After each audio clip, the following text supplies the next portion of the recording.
Você estava no sofá da sua casa, zapeando na internet e de repente encontra uma discussão de altíssimo nível.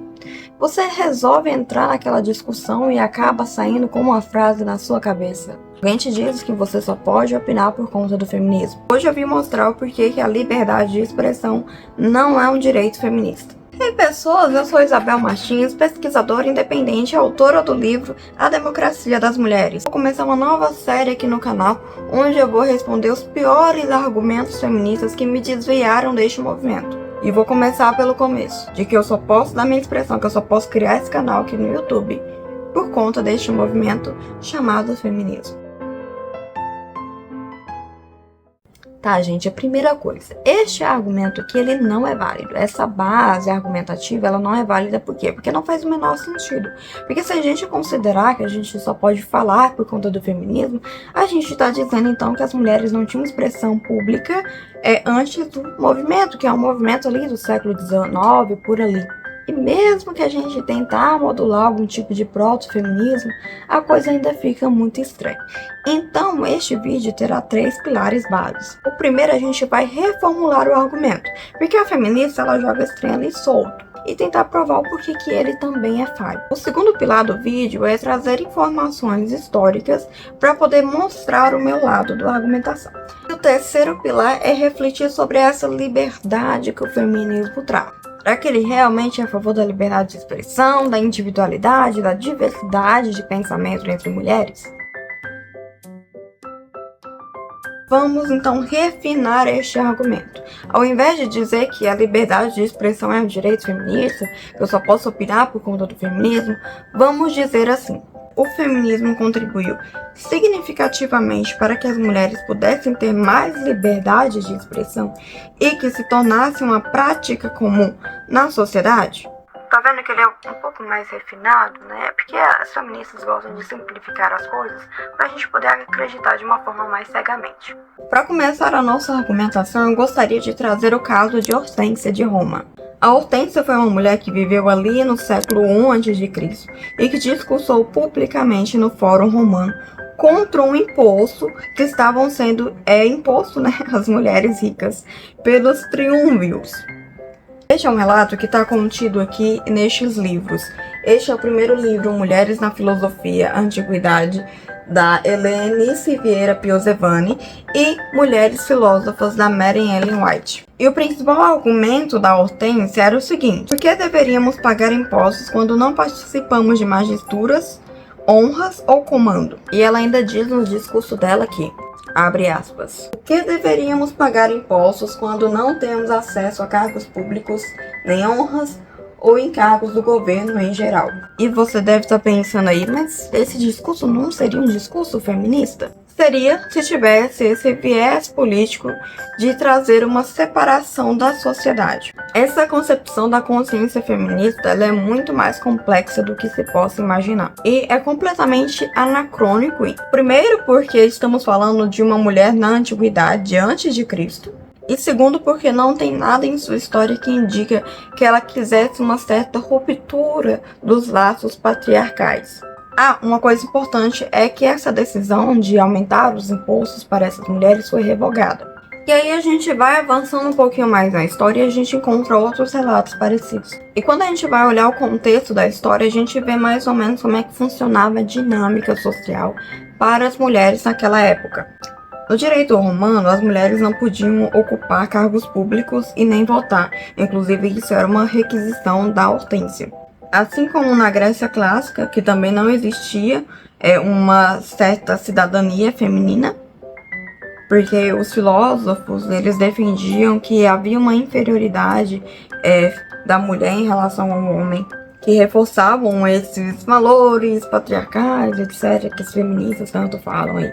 Mas o historiador Matthew Van Creveld ele vai trazer um ponto importante. Apesar dessa condição feminina na Grécia Antiga, elas não eram necessariamente confinadas aos gineceus como nós entendemos. Na verdade, havia muita liberdade, principalmente entre as mulheres de classe mais baixa, porque elas precisavam trabalhar e fazer outras coisas também. Mas bem, isso é um papo para um outro vídeo. Aqui a gente já entende que desde a antiguidade a gente tem uma voz feminina ativa.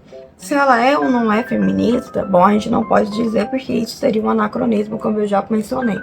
Mas como a gente reformulou o nosso argumento, ainda dá para considerar essas mulheres aí entre a história, mas como exceções e não como uma regra.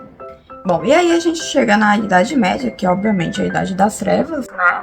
A idade que as mulheres regrediam, que a sociedade se tornou mais machista. Não necessariamente. A expansão do cristianismo introduziu conceitos jurídicos de dignidade espiritual e igualdade entre homem e mulher. É só a gente ler algumas cartas de Paulo de Tarso. Ou no próprio discurso de Jesus Cristo, por exemplo. No direito medieval, que foi influenciado pela igreja, as mulheres, por exemplo, poderiam possuir propriedades, fundar mosteiros e administrar instituições. E este livro aqui da Regine Pernon é um ótimo livro que exemplifica o papel feminino durante a Idade Média.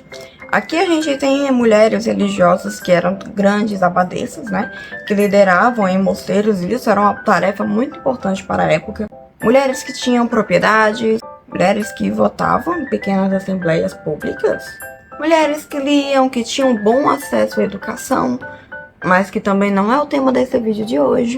E mulheres que exerciam certa influência política, como por exemplo a Hildegarda de Bingen, que não somente era uma líder religiosa muito importante do seu tempo, mas também uma ótima oradora e se comunicava muito com o imperador e com o papa de sua época. Inclusive ela não tinha medo nenhum de falar a verdade para eles. Ou então, para tirar um pouco dessa ideia das religiosas, a gente teve a Cristina de Pizan, que escreveu um dos maiores clássicos da literatura feminina. Este livro que é uma verdadeira defesa da mulher em tempos de final de Idade Média. Ela que também é considerada por muita gente como uma proto-feminista por defender a mulher, mas que tinha muitos valores tradicionais em seus discursos. Inclusive a defesa bíblica da mulher virtuosa. E eu nem preciso dizer que para feministas esse negócio de mulher virtuosa não existe. Isabel, mas a Inquisição, ela não matou trilhões de mulheres durante a Idade Média? Olha, existiu sim uma Inquisição e ela perseguiu homens e mulheres por questões políticas ou religiosas, seja por católicos, protestantes ou mais tarde pelos justiceiros da guilhotina. Afinal, gente, vocês não se lembram ainda da primeira feminista, a Olympe de Gouges, que foi guilhotinada pela Revolução Francesa? Liberdade, fraternidade, igualdade, mas não para todo mundo, né? Além disso, o direito canônico fazia o reconhecimento da validade do consentimento feminino no matrimônio e o direito de recusar um casamento forçado. Nas capitulares carolingias, uma legislação imperial promulgada sobre o rei francos como Carlos Magno entregava uma proteção legal de viúvas contra a expropriação e punição para quem tomasse bens femininos à forças e o direito de tutela patrimonial. Eu sei que isso não faz tão parte assim da ideia de liberdade de expressão, mas é interessante trazer esses pontos porque a gente entende que as mulheres tinham uma certa liberdade antes do feminismo. É óbvio que com um determinado momento, principalmente com o descobrimento das Américas, a gente tem um certo retrocesso. E aí a gente vai ter leis muito pesadas, como as que aconteceram ali na época georgiana, vitoriana, que tiravam muito desse poder jurídico que as mulheres tinham, mas elas nunca deixaram de lutar pelos seus direitos, ainda que muitas vezes não fossem reconhecidos. Uma coisa que começou com um grupo de mulheres que queriam a liberdade contra o capitalismo, etc. Isso vem muito antes de sequer existir um capitalismo. E antes do feminismo, então a gente tinha, como eu falei, né, a Cristina de Pizan, que também defendia as mulheres. A gente tinha a Laura Sereta, escreveu cartas defendendo a intelectualidade feminina. A Isolta Nogarola, que era uma grande debatedora pública ali sobre teologia, filosofia, etc., defendendo a mulher também.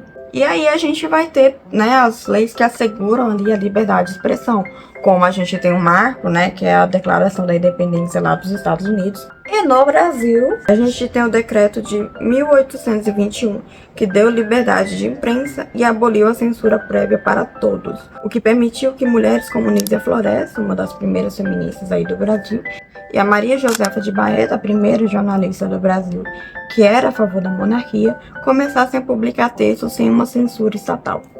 E a gente deve entender aqui que deboche ou uma certa hostilidade para mulheres que escreviam e falavam as suas opiniões de forma pública não é a mesma coisa de que proibir elas de falarem alguma coisa. A gente tem essa noção ainda até hoje, de que porque uma mulher ela é debochada ali por suas ideias, automaticamente ela está recebendo algum tipo de violência. E não é bem assim, pelo menos eu não penso dessa forma. Mas aí a gente vai pensar no seguinte: então o feminismo ele contribuiu para que as mulheres tivessem mais liberdade, né? Para que as mulheres pudessem falar mais e que elas não fossem hostilizadas pelos seus pensamentos, né? Se a gente for analisar o discurso das feministas russas, como Alexandra Kollontai, a Rosa Luxemburgo e a Clara Zetkin, a gente vai ver que não basta só ser uma mulher falando na política. Até porque na época delas, por exemplo, já havia mulheres influentes dentro da política. E elas mesmas reconheciam que havia uma certa participação de movimentos de uma mulher, só que movimentos de uma mulher burguesa, aquelas que eram contra a revolução. Ou seja, para essas feministas não bastava somente ser mulher, obviamente. Você também tinha que ser a favor da revolução. E isso é endossado por muitas feministas, só que não de uma forma tão pública quanto o discurso de que todas somos iguais e etc e tal. Na realidade, quando a gente vai ler um livro feminista, quando a gente vai analisar a academia feminista, a gente percebe o contrário. Não existe espaço para uma mulher conservadora, para uma feminista conservadora. Não existe espaço para uma feminista religiosa, né, uma feminista cristã. Então vale a gente pensar se o feminismo realmente contribuiu para a liberdade de expressão e se ele contribui hoje em dia. Porque o simples fato de eu me dizer que não sou feminista ou antifeminista, que seja, já é o suficiente para eu atrair uma onda de hate contra mim. É o suficiente para me olharem de uma forma errada. Já é o suficiente para a gente ter até uma certa perseguição contra nós dentro dos meios acadêmicos, dentro da internet, dentro dos próprios espaços públicos. Fica aí a reflexão, né? Será que o feminismo ele realmente defende a liberdade de expressão? Se ele realmente lutou pela liberdade de expressão da mulher? Ou se ele lutou pela liberdade de expressão da mulher feminista? Bom, pessoal, como vocês ficaram até o final deste vídeo, eu resolvi mostrar as minhas indicações de leitura, livros que vão ajudar você a entender um pouco mais sobre o tema. Então, os livros que eu já citei ao decorrer deste vídeo são o livro da Christine de Pizan, A Cidade das Damas, as obras da Regine Pernod, em especial essa daqui, que é A Mulher no Tempo das Catedrais, essa obra da Mary Ellen White, que é a história de uma mulher, das mulheres filósofas, o livro do historiador Martin McGravell, O Sexo Privilegiado, e o inimigo dele, da Gerda Lerner, A Criação do Patriarcado, essa coleção de mulheres filósofas da Helenice Vieira Piovani, e por que não meu próprio livro, A Democracia das Mulheres, que é um livro que fala sobre o voto feminino e como mulheres de direita participaram nele. Bom, pessoal, espero que vocês tenham gostado dessa aula gratuita, espero que vocês leiam os livros recomendados e deixem a sua opinião aí nos comentários. Aguardo vocês para o próximo vídeo, onde eu vou defender por que o voto feminino não foi uma conquista feminista. E olha que esse assunto é um assunto da qual eu sou especialista, tá? Então aguardo vocês até o próximo vídeo do canal. Tchau, tchau.